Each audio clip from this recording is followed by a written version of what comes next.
오늘 어린이 주일인데 우리가 자녀를 위해서 기도 많이 하죠. 그렇죠?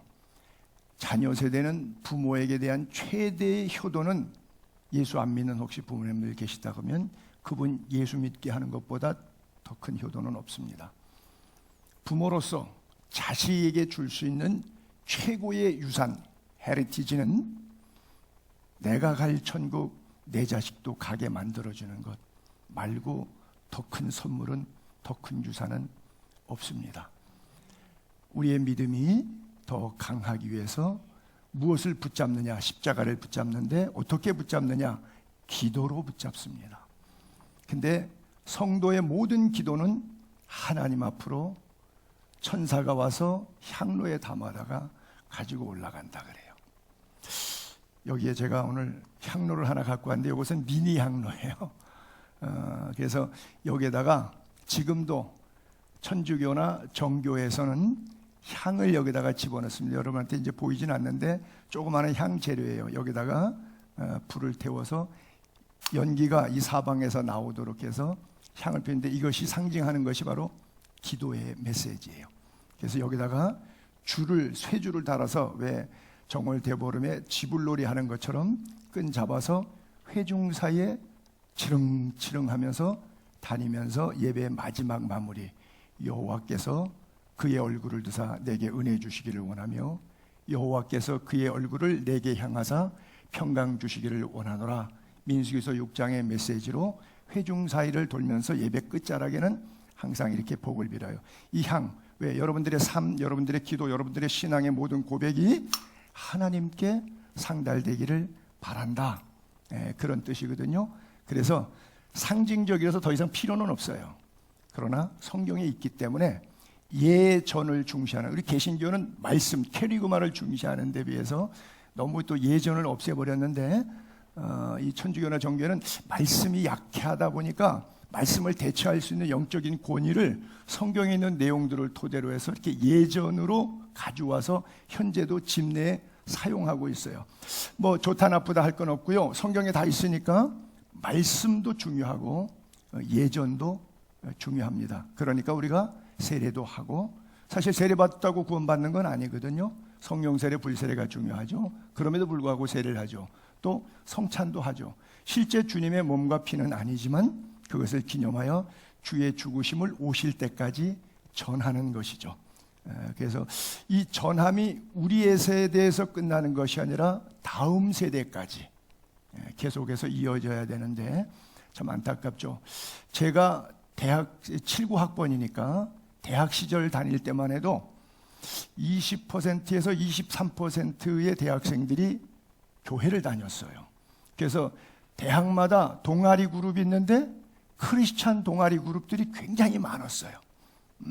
근데 지금은 100명 대학생 가운데 한 5명도 교회를 안 가요. 아마 주일학교 어린이들 초등학교로 따지면 그거보단 조금 많고, 왜냐하면 고등학교만 졸업하면 이제는 내 세상이기 때문에 부모 따라 교회 안 갑니다. 그러나 어린애들은 부모가 가자 그러면 아직은 초등학생은 힘이 없으니까 따라가요. 중학생까지도 갈 가능성은 있는데 고등학생 정도 되면 이제 그때는 조금 어려워지고 대학생 가면 그건 전혀 불가능한 수준으로 올라와요. 그래서 우리가 초등학교 때 아이들에게 믿음을 집어넣어줘서 평생 십자가 붙들고 살고 오직 예수만이 유일한 소망이요 복이라는 것을 깨닫게 해 주어야 되는데 우리 교회도 지금 문영이 문수까지 다 중국하고 다솔이 한 명 이렇게 남아서 있는 상황인데, 어쨌든 우리 어린이 주일을 통해서 다음 세대가 믿음으로 살도록, 그리고 또 기도하는 가운데 우리 교회도 다음 세대 아이들이 좀 와서 우리 함께 예배하고 이 교회를 건강한 교회로 좀 리드해 나갔으면 좋겠어요. 모든 부모의 자녀를 향한 기도가 있는 한 그 자녀는 결단코 망하지 않습니다. 저는 그것을 확신하고요. 심지어 이런 기도도 하나님이 들어주시는데, 저 개인적인 간증인데 저희 어머님이 저를 위해서 기도할 때 우리 아들은 키가 좀 원줄 크게 해주세요라고 기도했어요. 근데 왜 그렇게 기도했냐? 어머님이 집사 시절에 이 교회 저 교회 막 이렇게 다니다 보니까 옛날엔 교회가 크면 강대상이 굉장히 크고 화려했어요. 큰 교회들은. 이 강대상이 꽃 노는 옆에까지 이렇게 낮은 강대상을 사방 끝까지 이렇게 펼칠 정도로 어마어마하게 넓고 큰 강대상들을 놨어요. 그 단도 이렇게 높아서 이 깔판 이렇게 상당히 높은 거 올라서야 될 정도로. 그래도 옛날 사람들은 키가 다 작잖아요. 그러니까 목사님들이 강대상에 서 있으면 회중석에 앉아 있는 우리 어머님 이렇게 보면 이렇게 꼭 초상화 걸어놓은 것처럼 여기밖에 안 보이니까 우리 아들도 목사 될 텐데 나중에 강대상에 허리까지 쭉 올라오게 해주세요. 그런데 그 기도가 응답됐네요. 우리 하나님 별 기도를 다 들으시죠? 할렐루야. 그래요. 그래서 하나님께서 우리의 기도는 무슨 기도인지 다 응답하신다. 엊그저께도 여기 칼빈 대학교 신학대학원장이었던 그 오성정 교수님 자기 개인 간증을 하시는데 그러시더라고요. 독일에 가서 공부하고 한국 들어오다 보니까 애들이 문화성, 정체성 때문에 신앙을 잃어버린 거예요. 그렇게 훌륭하신 분들도 자녀를 위해서 기도하고 열심히 하지만 엘리 제사장의 자녀도 그랬고 사무엘 선지자의 자녀도 그랬듯이 우울증을 해서 19층 아파트인데 유리창을 그 전면 유리창이잖아요. 그거를 막 2번씩이나 깼대요. 19층에서 유리창 그 전면 유리창 깨서 밑에 떨어지면 밑에 지나간 사람은 어떻게 되겠어요? 큰일 나죠. 마침 그쪽 면은 길 지나가는 면이 아니라서 화단 쪽이라서 사람은 안 다쳤지만 그 우울증 때문에 힘들어서 사춘기를 너무 심하게 몸살이니까 2번이나 유리창을 깨고 또 한 번은 19층에서 막 뛰어내리겠다 그래갖고 그거 붙잡는다고 아주 혼비백산하셨다고. 그러나 이제 그 자녀가 기도를 통해서 회복됐다고 하는 그런 간증을 할 때 하나님의 역사 참 귀한 역사인데 때때로 사탄이 우리가 믿음 생활하는데 얼마나 방해해요. 특별히 코로나 시대를 겪으면서 여러분 아주 엄청 크게 경험 많이 했었을 거예요. 그래서 그런 의미에서 그럼에도 불구하고 예수는 믿을 가치가 있고 우리 생명의 주인은 주님 한 분밖에 없다. 이 믿음 꼭 전수할 수 있게 되기를 바랍니다. 그 메가다 장군이 자녀를 위한 기도문이 있는데 주로 달력이나 액자 화보에 많이 나와서 여러분들이 읽어보셨을 텐데 그래도 오늘 어린이 주일이니까 기도문을 한번 제가 띄워볼게요. 자, 이거 저쪽으로 또 반대로 하라고. 내가 반대로 했어요. 내가 잘못해놓고서는 그랬구나. 지난주 한 주 설교 안 했다고 벌써 잊어버렸어요. 자, 자녀를 위한 기도문인데 하나님 저의 자식이 이런 사람이 되게 하소서. 약할 때 자신의 약함을 알 수 있을 만큼 강하게 하시고 두려울 때 자신을 직면할 수 있을 만큼 용감하게 하시고 정직한 패배에 당당하고 굴하지 않으며 승리에 겸손하고 온유한 사람이 되게 하소서. 소원하기보다 행동으로 보이며 주님을 알고 자신을 아는 것이 지식의 기본임을 아는 사람이 되게 하소서. 기도하오니 그를 편하고 안락한 길로 인도하지 마시고 고난과 도전에 긴장과 자극 속에서 이끌어 주소서. 폭풍 속에서 의연히 서 있는 법을 배우게 하시고 실패한 이들에 대한 연민을 알게 하소서. 마음이 깨끗하고 목표가 높은 사람이 되게 하소서. 남을 다스리기 전에 먼저 자신을 다스리는 사람, 웃는 법을 말하면서도 우는 법 또한 잊지 않는 사람, 미래로 나아가지만 과거 또한 잊지 않는 사람이 되게 하소서.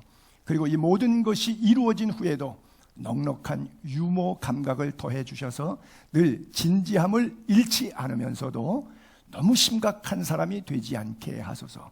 그에게 겸손함을 주셔서 참으로 위대한 것은 소박함에 있고 참된 지혜는 열린 마음에 있으며 참된 힘은 온유함에서 나온다는 것을 늘 잊지 않게 하셔서 그리하여 그의 아버지인 저는 감히 내가 헛되이 살지 않았노라고 속삭일 수 있게 하소서. 예수님의 이름으로 기도드립니다. 아멘. 여러분들이 혹시 그 예화를 아실런지 모르는데 메가더 장군은 뭐 인천 상륙작전 했던 사람이고 전쟁의 영웅이잖아요. 별 4개로. 근데 자기 장군실에 팻말이 있는데 오전 기도 시간에는 그 팻말에다가 왜 보면 외출 중 뭐 이런 거 붙이는 거 있잖아요. 그거를 써놨는데 기도 중. 그러면 어떤 전쟁 중에도 작전 참모를 해두고 시급한 상황에서도 못 들어와요, 아무도. 그 1시간 동안은. 그래서 딱 돌려놓고 문 앞에다가 기도 중. 그러면 전쟁 중에 장군이 보고를 받아야 되는데 전략을 빨리 수행해야 되는데 메가더는 그걸 아는 거예요. 내가 손자병법 펴는 것보다 기도로 하나님의 도우심을 구하는 것이 전쟁 승리의 진짜 손자병법이라고 하는 사실을 그가 알았던 거죠. 우리가 사사시대를 얘기하는데 사사시대 사람들이 어땠느냐? 자녀 교육이 다 신앙교육이 다 망가졌어요. 그 시대 사람들 다 죽었는데 믿음 전수 안 하고 죽었어요. 그래서 그 후에 일어난 다른 세대는 여호와를 알지 못하고 여호와께서 이스라엘을 위해서 행하신 일도 알지 못해요. 제가 누누이 강조하는 건데 여기 다른 세대라고 써 있거든요. Different generation, 영어로 좀 해서 죄송한데 다른 세대라고 써 있어요.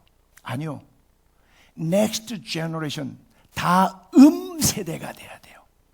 여러분하고 똑같은 여러분이 가졌던 믿음, 소망, 사랑, 천국에 대한 십자가에 대한 그 믿음 Next generation 그대로 가야 돼요. 근데 이건 다음 세대가 아니라 다른 세대가 나왔어요. Different generation. 이거는 뭐예요? 나하고 믿음의 결이 달라. 가는 길이 달라. 나는 천국길 가고 있는데 우리 자식은 지옥길로 당당하게 뚜벅뚜벅 재밌게 쾌락 속에 잘 가고 있는데 우리는 괜찮아. 얘 좋은 대학 나왔고 얘 좋은 직장 다니고 얘 돈 잘 벌고 얘 아주 비싼 좋은 차 타. 얘네 집 아파트 평수 넘어. 넌 그렇게 살아야 돼. 난 고생했으니까 너라도 잘 살아라. 잘 먹어라. 그래서 좋은 스펙, 좋은 대학, 돈 많은 삶을 주려고 그래요. 믿음을 주려고 하질 않아요. 어려워도 고난이 와도 너 돈 조금 있어? 어려운 사람 도와줘. 이렇게 가르치잖아요. 그때 사람마다 자기 소견에 옳은 대로 행하였더라. 지금 그러죠. 21세기 스펙 중심의 사회. 그때 사람이 각기 자기 소견에 옳은 대로 행하였더라. 사사기의 핵심 키워드는 이 세 구절입니다. 다른 세대가 돼야 돼. 여호와를 알지 못해. 즉 믿음을 물려주지 않고 예배를 물려주지 않고 성경 이야기 들려주지 않은 거예요. 너 공부 잘해야 돼. 좋은 직장 가야 돼. 돈 많이 벌어야 돼. 이거 돈과 세상과 물질, 이 세상 사랑하는 방법은 가르쳐줬는데 여호와를 어떻게 경외하여야 되는지, 예배의 자리를 목숨 걸고 왜 지켜야 되는지에 대해서는 안 가르쳤어요. 그리고 제 소견에 옳은 대로 했어요. 자, 그런 부모 밑에서 있는 자녀가 너 예수 잘 믿어야 돼. 그러면 피식피식 웃죠. 그렇죠? 어리니까 부모한테 말대꾸는 못하지만 우리 부모님 보니까 하나님 안 계신 것 같은데 자기도 확신하지 못하는 그 하나님을 우리 보고 왜 믿으라고 그럴까? 의구심 속에 살아가죠. 세상에는 자기가 하고 싶은 공부가 있으면 법학을 하든 철학을 하든 의학을 하든 경제학이든 대학 가서 배우면 돼요. 근데 그 어디를 가도 성경은 배울 수 없어요. 이 자리에 오셔야만 배워요. 교회 나오셔서 예배하시고 성경 공부하시고 하나님 말씀 교회 안에서만 배울 수 있어요. 그래서 자녀들을 교회로 인도해야 되는 거예요. 왜 신앙생활이 중요하고 왜 교회 선택이 중요하냐? 딱 하나밖에 없어요. 결국 천국 가야 돼요. 이 땅에서 어떻게 살았냐? 그지 나사로와 같이 살았느냐? 어리석은 부자처럼 산의 진물을 먹으면서 채색 옷을 입으면서 잘 먹고 잘 살았느냐? 결국 70년, 80년, 90년, 100년도 안 되는 짧은 인생, 그것이 다가 아니기 때문에.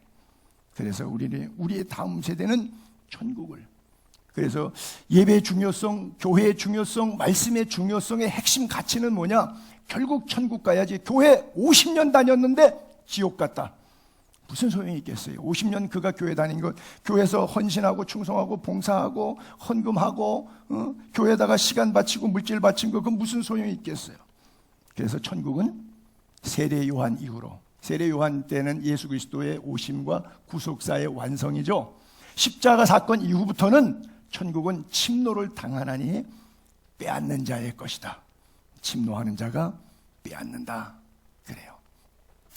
저는 늘 그렇게 표현합니다만은 교회 부지기수로 다닙니다. 근데 천국 갈 사람은 많지 않아요. 깔때기 이렇게 되면 깔때기 윗부분은 상당한 양이 들어갑니다. 근데 안에 필터링 되고 들어가는 양은 작은 양이에요. 그렇죠? 200만 명, 300만 명이 출애굽하고 요단강을 건너간다면 2명밖에, 여호수아와 갈렙밖에 없어요. 그렇죠? 홍해 바다는 200만 명, 300만 명이 물 가운데서 구원을 받았어요. 물 가운데 세례를 받았어요. 그러나 요단강 건너가 만나리 하니까 거기 가니까 2명밖에 안 남. 나머지 9은 어디 갔느냐? 10명이 육신적인 기도의 문제, 나병 환자의 문제를 해결한 받았지만 주님 발 앞에 다시 돌아와서 예배한 사람은 사마리아 사람 한 사람밖에 없었어요. 이런 시대를 살아가는데 지금 대한민국 교회 현상 그대로 봐도, 제가 어린 시절에 60년대 이후에 70년대 80년대까지 교회가 부흥되니까 어른들은 교회 40-50명 모이면 애들은 100명 200명 모여서 교회 구성원이 이렇게 생겼습니다. 위로 올라갈수록 별로 없고 옛날 사람들 예수 안 믿고 좀 강팍했으니까. 근데 아이들은 막 교회 바글바글해서 여름 성경학교 하면 막 자리가 없이 미어 터졌어요. 이렇게 삼각형, 지금은 역삼각형. 저나 여러분 다 고령화돼서 이제 며칠 후 요단강 건너갈 사람들만 몇 명 앉아서 예배드리고 있고요. 젊은 세대는 세상이 너무 재밌고 좋거든. 돈 쓰는 재미, 세상 유혹, 여행, 그렇죠? 주일날 교인인데도 예배당에 안 오고 꽃놀이 간 사람이 얼마나 많을까요? 예배당에 앉아있는 숫자보다 저기 나가 있는 사람이 더 많습니다. 1200만 기독교인이라고요? No. 주일날 예배 자리에 앉아있는 사람 출석교인은 200만 명도 안 돼요. 그렇다면 1000만 명은 어디가 있을까요? 꽃놀이가 있죠. 그렇죠? 그래놓고 다음 세대 위에서 눈물로 기도한들 하나님께서 그 기도를 들으시겠습니까? 그래요. 천국은 침노를 당하나니 빼앗는 자의 것이라 그랬어요. 자, 요한계시록 강에 들어가면서 제가 중간을 잠깐 좀 전체 흐름을 말씀을 드리려고 하는데 여러분 지나갔던 메시지인데 제가 잠깐만 흐름만 이야기할게요. 예수 그리스도의 계시라, 그리고 이 예언의 말씀을 읽는 자 듣는 자 그 가운데 지키는 것을 복이 있다 이렇게 말씀하시고, 그 다음에 주의 날에 성령에 감동돼서 큰 음성 소리를 들었는데 들은 거를 본 거를 다 써라, 두루마리 써라, 그리고 7교회 보내라. 그래서 7교회 보내, 네가 본 게 뭐냐, 지금 있는 일, 장차될 일이다, 기록해라. 주님 오시기 직전에 여러 가지 상황들을 기록해라. 그리고 본 것 오른손에 7별인데 7별은 7교회 사자, 7촛대는 7교회다. 그래서 2장 3장에 가서 7교회 편지를 책망과 칭찬을 통해서 여러분들 이것은 책망받을 내용입니다. 이것은 잘하셨어요.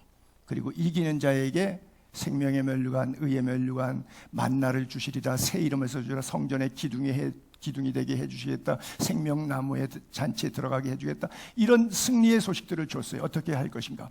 그리고 2장 3장 7교회가 끝나고 4장과 5장에 가면 천상교회 예배인데 내가 보니 계속해서 봐요, 계속해서 들어요.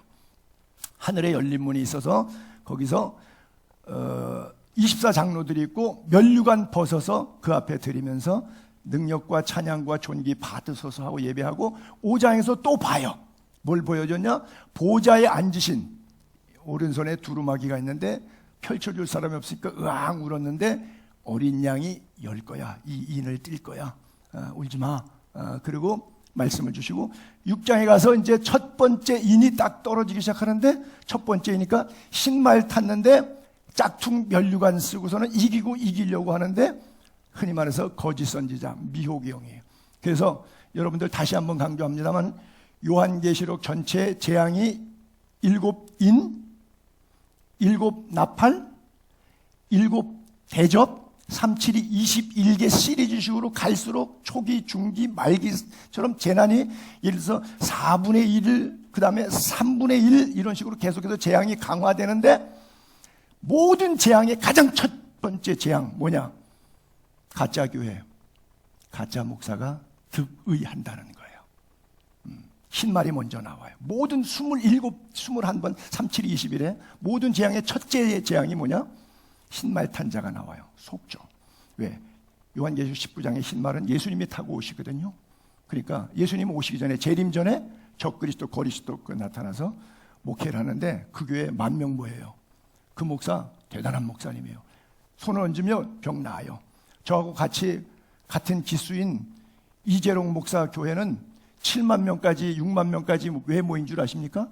수천 명이 병이 나았어요. 거기서 안진뱅이 일어났고요, 장님 눈 떴고요, 모든 안병 다 떨어져 나갔고요, 안수만 받으면 이재록이한테 받으면 다 났어요.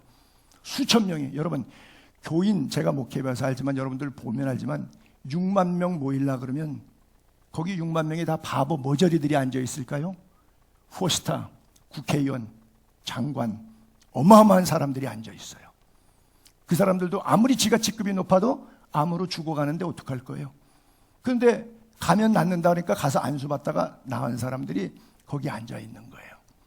그러니까 흰 말을 타고 온다는 것은 요한계시록에 나타난 것처럼 대단한 사람이에요. 근데 흰 말 탔기 때문에 다 속아요. 왜? 그 누가 이재록이 이단이라고 해도 이재록 안수받고 절름발이가 일어나서 걸으면 휠체어에서 일어났으면 목발 집어 던졌으면 그 사람은 이재록이 예수님입니다. 그냥 예수님이 흰말 탄 게 아니라 이재록이가 흰말 탄 겁니다. 그러나 이거를 구분해야 되는데 이것까지는 못 보는 거죠. 뭐냐? 그렇게 해서 병 고침 받았는데 또 죽어요. 결국 또 병으로 죽어요. 그 인간이 10년 더 살아요. 지금 죽을 건데 10년 더 살았어요. 그것뿐이에요. 영혼은 어디 가냐? 지옥 가는 거예요. 몸을 고치는 게 중요한 것이 아니라 몸과 영혼을 고치는 게 중요해요. 몸을 죽여버리는 게 두려운 것이 아니라 몸과 영혼을 지옥에 멸하는 것이 두려운 거예요. 우리가 예수 믿는 이유는 바로 그건데, 첫 번째 재난은 여기에 속아 넘어가니까 나머지 재난이 있던 없던 그 사람은 이미 결정된 길을 가고 있는 거예요. 이게 무서운 거예요. 그래서 다른 어마어마한 무시한 뭐냐, 전쟁과 기근과 재난과 이런 게 무서운 게 아니라 가짜 교회, 가짜 목사 만나서 여러분들이 영혼이 거기에 딸려가는 게, 이게 더 무서운 재앙 중에 첫 번째 재앙이라고 요한계시록에 등장되고 있어요.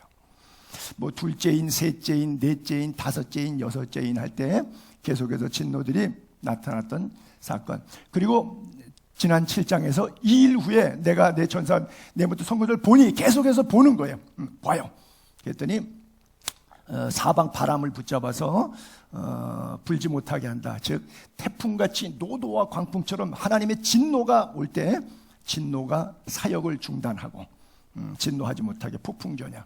그리고 14만 4천의 인맞은 사람, 어린 양의 피에 옷을 빨 흰옷을 입은 사람들, 큰 환난에서 나오는 사람들.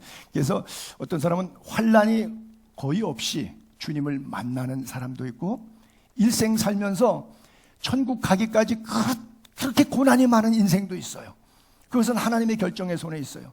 하나님 왜 내 인생은 이렇게 어려워요라고 그 사람은 탄식할는지 모르겠지만, 그것은 뭐 목사가 그 사람이 결정한 게 아니라 하나님의 손에 있는데, 바로 7장의 그 두 부류의 14만 4천 명 도장을 줘서 환난을 통과시킨 사람이 있고, 그 다음에 흰 옷을 입은 사람들, 큰 환난에서 왔다.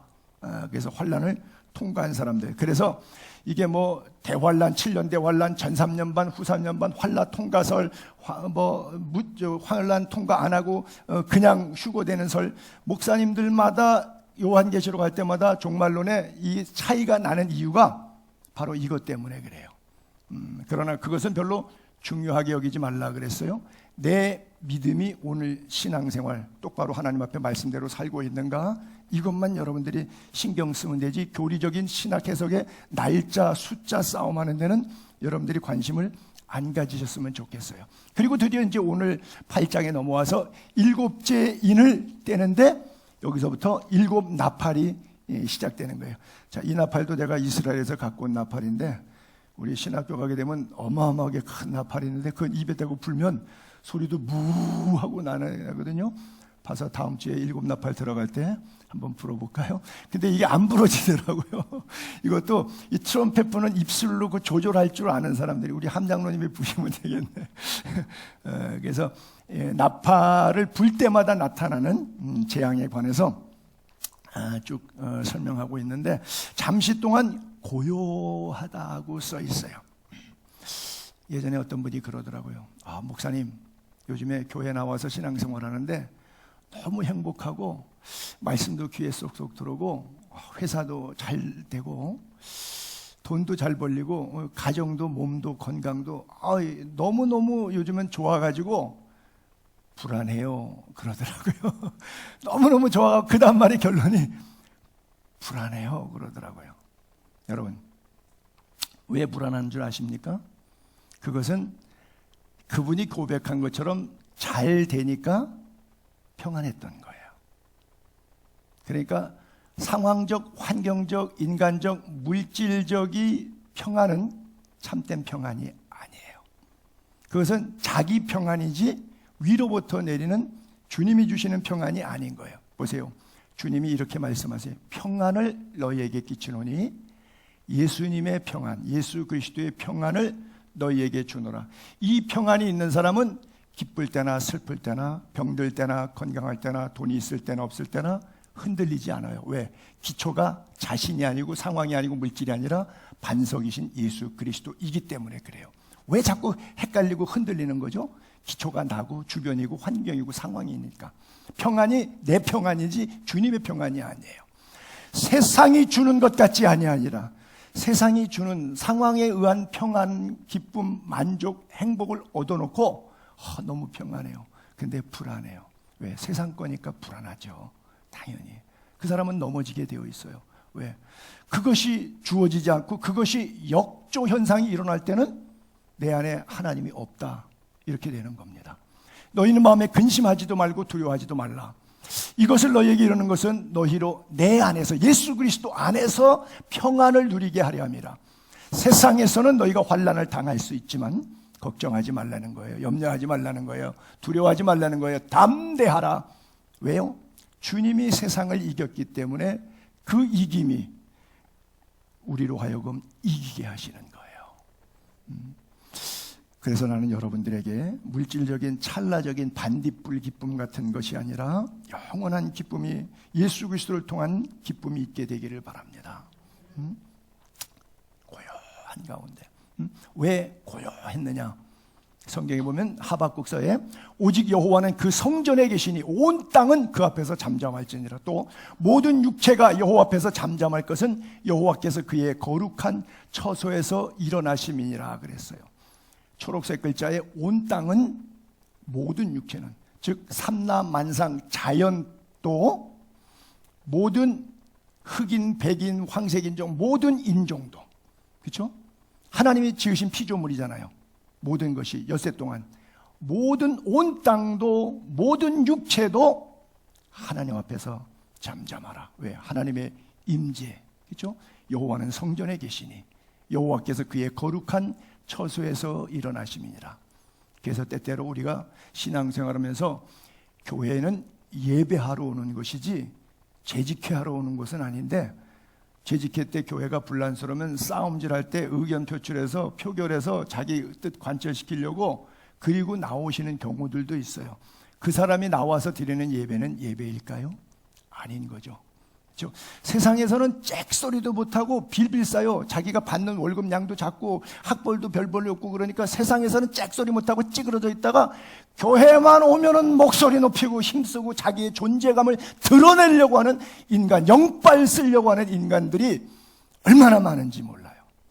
예수 다 잘못 믿어서 그래요. 자기 평안, 자기 감정, 자기 예수 믿는 거지 주님이 위로부터 주시는 평안은 나 같은 죄인 살리신 주 은혜 고맙고 놀랐다고 눈물과 감격 속에서 나오는 평안이기 때문에 세상이 주는 것하고 달라도 너무나 다른 거예요. 그 고요함이 여러분 가슴에 있기를 바랍니다.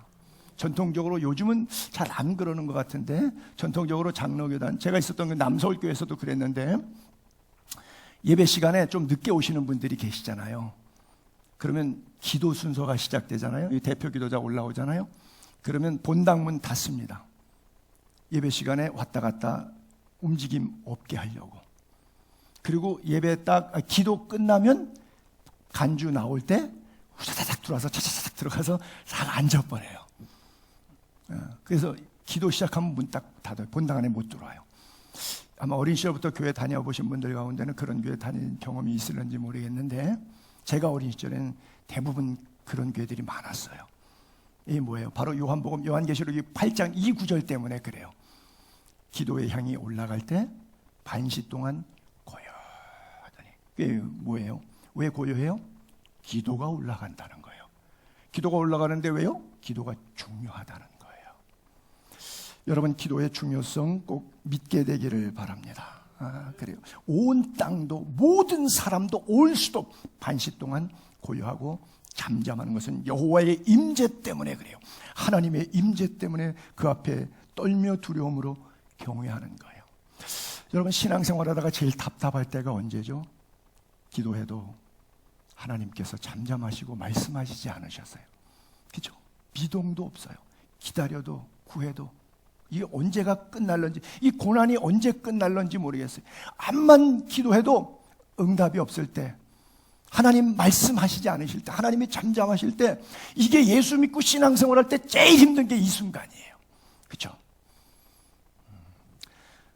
그럴 정도까지 믿어본 적도 없으니까 잘 모르시겠지만, 하여간 그렇다 치세요. 그러나 여러분, 이때 힘들다라고 생각하지 마시고 그 상황이 나로 하여금 기도하게 하시는 시간이구나 생각하고 내 기도의 분량을 채워나가시기 바랍니다. 하나님이 잠잠하실 때에 더 하나님 앞에 항복하고 더 묻고 더 기도하고 매달리며 나아갈 수 있게 되기를 바랍니다. 또 다른 천사예요. 이번에는 제단 곁에 서서 금 향로를 가지고 여기에 많은 향을 담았는데 모든 성도의 기도 합해서 보좌 앞 금 제단에 드리고자 해요.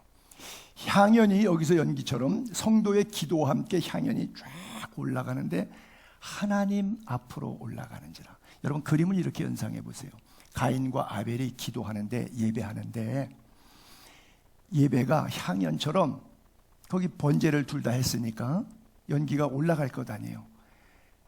아벨의 향은 제단에서는 연기가 바람을 타고 위로 쭉 올라가요. 그런데 아벨의 기도는 향은 밑으로 퍼져서 땅으로 내려와 버려요. 그러니까 아벨과 가인이 누구 거는 받고 누구 건 안 받았다는 것을 안 거예요. 그래서 때려 죽이는 거거든요. 여러분, 여기에도 향로가 보세요. 4절에는 이 향은 성도의 기도를 담았는데 어디로 가냐? 위로 하나님 앞으로 올라갔다고 써 있어요. 근데 기도를 다 하나님 앞에 보좌 내려놓고 이제 빈 향로가 되겠죠. 기도랑 향 다 내려놨으니까 그 빈 향로를 가지고 어디 갔냐면 제단에 불을 담아가지고 이번엔 하늘에다가 아니라 거꾸로 반대로 땅에다가 쏟았어요. 그랬더니 재난이 또 시작돼요. 무슨 얘기를 제가 이 설교에 꼭 이 구절을 해석을 하고 싶으냐면, 같은 향인데 용도가 달라요. 같은 예수님인데, 같은 목사인데, 같은 교회인데 천국으로 지옥으로 달라요. 여러분, 같이 여기 앉아서 내 설교 들고 있는데 어떤 사람은 천국 갈 거고 어떤 사람은 지옥 갈 거예요. 100% 확신이에요. 달라요. 이유가 있어요. 큰 그릇에 하나님의 집이라고 얘기해도 좋고요, 큰 그릇도 있고 은 그릇도 있고 나무 그릇도 있고 집사님, 장로님 다 여러 가지 있어요. 하나님이 쓰시는 그릇들이 있어요. 근데 귀히 쓰는 그릇도 있어요. 천히 쓰는 그릇도 있어요. 그러므로 누구든지 이런 것에서 자기를 성결하게 하면 귀히 쓰는 그릇이 되어 거룩하고 주인 쓰시기에 합당하며 모든 선한 일에 준비함이 되리라 그래요. 꼭 그런 건 아니지만 제가 제 목회적 편의를 위해서 예화를 좀 악용함을 이해하시고 들어주세요. 목사님들이 이번에 장로님으로 권사님으로 좀 또 무슨 부장을 맡아서 수고해 주세요 라고 했을 때 저같이 부족하지만 목사님이 시키면 순종하겠습니다. 이러는 사람이 있고 무조건 못한다고 하는 분이 있어요. 박조준 목사님이 목회 나눔을 하는데 박조준 목사님 밑에 부목사 출신들이 대형교회 다 맡두고 거의 부목사님들 데리고 있었던 부목사님들 뭐 50여 명이 넘는데 그 다 기라성 같은 교회 목회하고 박 목사님이라 그러면 그 앞에서 수족을 놀리지 못하는 분들이 쟁쟁해요. 우리가 한 4, 50명이 모여서 한 달에 한 번씩 그 목사님한테 목회를 배웁니다. 그걸 목회 나눔이라 그래요. 박 목사님 나보고 회장을 맡으래요. 돌아가면서 회장 맡은데 그래서 제가 아예 못한다고 그랬어요. 그랬더니 그 임원한테 먼저 임원이 전화가 와서 못한다 그랬어요. 그랬더니 박 목사님이 저한테 직접 전화를 하셨어요. 손 목사 못한다 그랬다면서 내가 부탁할 테니까 맡아줘 그러시더라고요. 그 어르신이 말씀하시면 저는 무조건 맞는 거예요. 제가 할 수 있다 할 수 없다 하고는 아무 상관없어요. 내가 교회도 잡고 돈이 있어야지 그래도 이런 거 행사할 때 목사님들 다 초치하면 4, 50명 식사도 대접하고 내가 능력이 안 되는데 제가 못하죠. 개인적으로는 그렇게 말하고 싶어요. 근데 말 못해요. 왜? 박조준 목사님이 말씀하시니까 제가 감히 어떻게 입을 열어서 안 돼요, 못해요, 능력 안 돼요.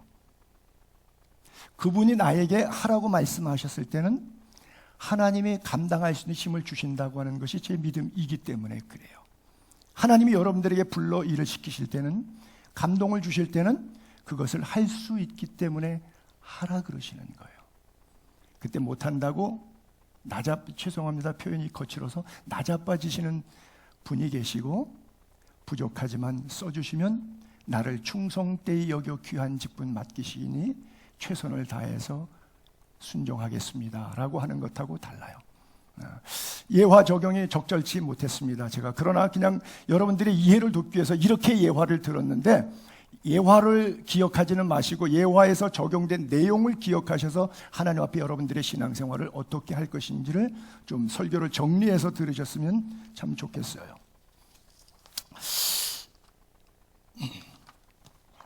보세요. 향로 얘기를 조금 하겠는데요. 이 향, 이스라엘 총회 가운데서 택함을 받은 사람들이 향을 갖고 있는데 그 이름 지휘관들이 유명한 사람이라는 거죠. 250명이 일어나갖고 뭐냐면, 나도 이름이 있다고. 너만 목사야, 나도 목사야. 너만 장로야, 나도 장로야. 그리고 모세를 거스리는 거죠. 레위 지파에서 모세를 쓰셨으니까 레위 지파 사람들이 나오는 거죠. 그래서 모세가 제각기 향로를 들고 향을 얹어가지고 향로를 여호와 앞으로 가져오라. 향로는 모두 250명. 향로를 가지고 왔어요. 향로를 가져와서 불을 담고 향 위에 얹고 모세와 아론과 더불어 회막문에 딱 섰어요. 그때 이제 하나님께서 불이 향로에서 나와요. 그래서 분향하는 250명을 하나님께서 그대로 불태워 버렸어요. 그리고 또 하나 다른 케이스에서 향을, 아론에게 아들 넷이 있는데 첫째와 둘째가 나답과 아비후예요. 향로를 가져다가 늘 번제에서 향을 해서 성소로 가지고 들어가야 되는데 그렇게 안 하고 명령하지 아니한 다른 불, 대체 예배, 다른 불을 담아서 여호와 앞에 분향했어요. 불이 여호와 앞에서 나와서 나답과 아비후를 화장시켰어요. 시편에 다윗은 자기의 기도를 이렇게 표현을 해요. 여호와여, 내가 주를 불러싸오니 기도죠. 속히 내게 오시옵소서. 내가 주께 부르짖을 때 기도죠. 내 음성에 귀를 기울이소서. 나의 기도가 주님 앞에 모처럼 분향함같이 되며, 그렇죠? 기도가 향연이 분향이 이렇게 하늘로 올라간다 그랬죠. 하나님, 내 기도를 연락하여 주옵소서. 나의 마음의 묵상이 주께 연락되기를 원합니다. 그래서 내 기도가 주의 앞에 분향한 것처럼 되게 해달라. 그래서 그 기도를 향이라고 했을 때 우리 요한계시록 5장 강해했을 때도 8절에 나오는데 향이 가득한 금대접을 쏟죠. 근데 그 향은 성도들의 기도다 그랬어요.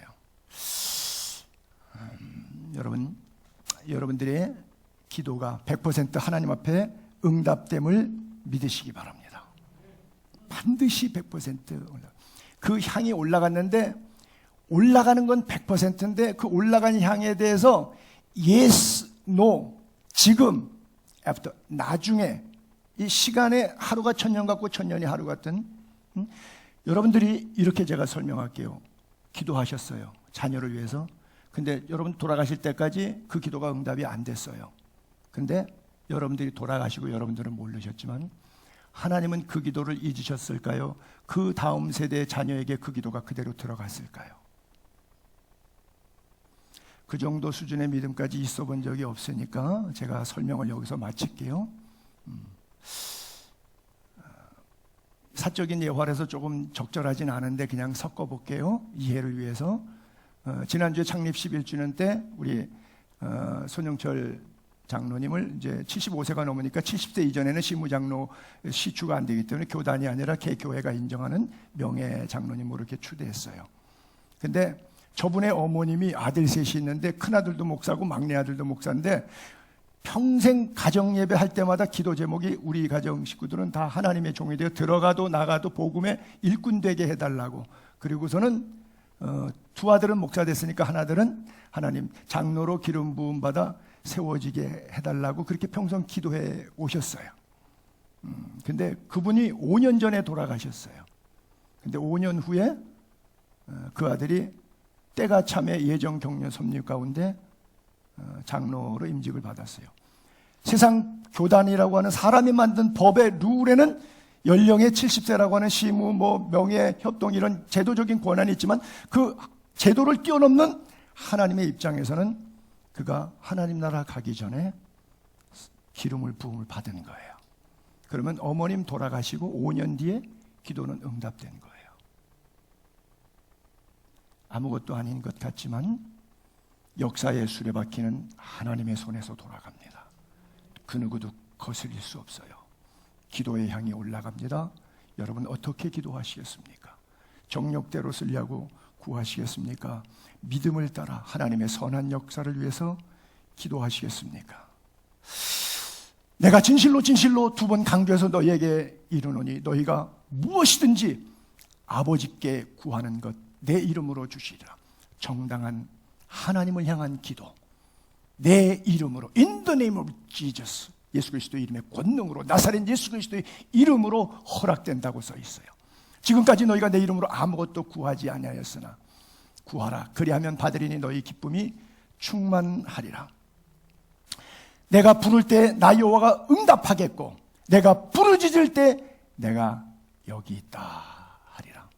여호와의 말씀이니라. 너희를 향한 나의 생각은 내가 하나니 평안이요 재앙이 아니니라. 너희에게 미래와 희망을 주는 것이라. 너희가 내게 부르짖으며 내게 와서 기도하면 내가 너희들의 기도를 들을 것이요 너희가 온 마음으로 나를 향하여 기도할 때 나를 찾을 것이고 나를 만나게 될 것이다. 그래요. 이를 행하시는 여호와, 그것을 만들며 성취하시는 여호와, 그의 이름을 여호와라 하는 그분이 이렇게 직접 대답하십니다. 너는 내게 부르짖으라. 너는 내게 부르짖으라. 내가 너한테 응답하겠고 네가 왜 이런 일들이 내 생애에 이루어졌는지 알지 못해서 너무 힘들어할 때 내가 알지 못했던 그 숨어있는 크고 은밀한 비밀한 뜻을 너에게 보이리라. 그래요. 여러분, 나는 A를 위해서 기도했는데 하나님이 B를 주셔요. 하나님, 내가 구한 것은 A지 B가 아니지 않아요? 아니요. 자세히 들여다보니까 B 속에 A까지 담겨져 있는 거예요.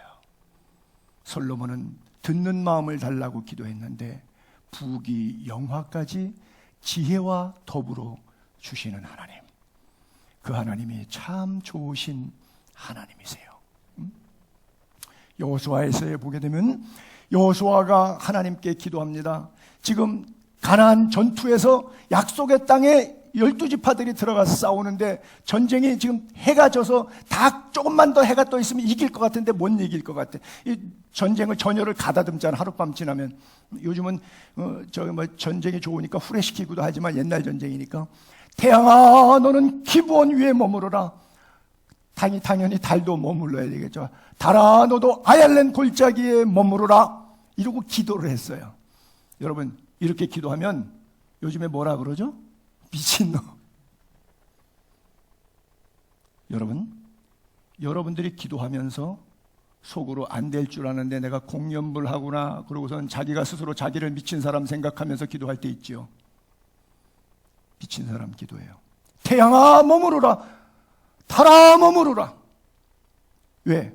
약속의 땅을 보내시니가 하나님, 이 전쟁을 이루게 하시니가 하나님, 약속을 성취하시니가 하나님인 것을 믿었기 때문에, 자기의 이익을 위해서가 아니라 태양이 머물고 달이 멈추기를, 백성이 그 대적에게 원수를 갚기까지, 전쟁 승리할 때까지 야셀의 책에 태양이 중천에 머물러 거의 종일토록 속히 내려가지 아니하였다고 기록되지 아니하였느냐 그래요. 히스기야가 하나님 앞에 눈물로 기도합니다. 이사야 선지자가 내 집을 정리하라, 네가 죽고 살지 못하리라 그랬더니 하나님께 눈물로 기도해. 히스기야에게 이르되 왕의 조상 다윗의 하나님 여호와의 말씀이 이사야가 대신 전달하는 거예요. 내가 내 기도를 들었고 내 통곡의 눈물을 보았다. 하나님이 말씀하시는 거예요.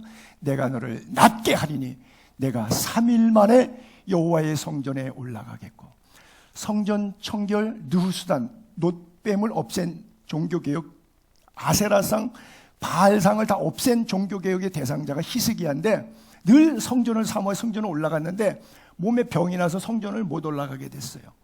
그리고 이제 너 집안 정리해라, 아들 왕이 세우고 네가 이제 죽을 거니까 주변 정리해. 이사야 선지자가 울면서 기도했더니 하나님이 이사야에게 다시 계시를 주어서 히스기야 왕한테 이야기한 겁니다. 네가 낫게 할 건데 3일 뒤에 회복돼서 다시 네가 그렇게 가고 싶었던 예배당 3일 만에 성전에 올라가게 해줄게. 내 날수를 지금부터 15년 연장해 줄게. 그리고 15년 더 연장해. 저는 저런 구절을 읽을 때마다 제가 생각이 조금 짧아서 그런지 15년째는 되게 불안했겠다 하는 엉뚱한 생각을 가져봐요. 야, 15년을 더 산다 그러면 얼마나 고마워. 그 고마운 거 생각을 해야지. 이 짱구는 15년 뒤에는 불안했겠다는 이런 생각을 하고 있으니 믿음이 없는 거죠. 그렇죠? 이런 믿음이 없는 목사 밑에서 설교를 듣고는 여러분 불쌍합니다. 삼가 조의를 표합니다. 졸지 말라고 헛소리 했어요. 이사야가 이르되 여호와께서 왕에게 한 징표가 이 말이다.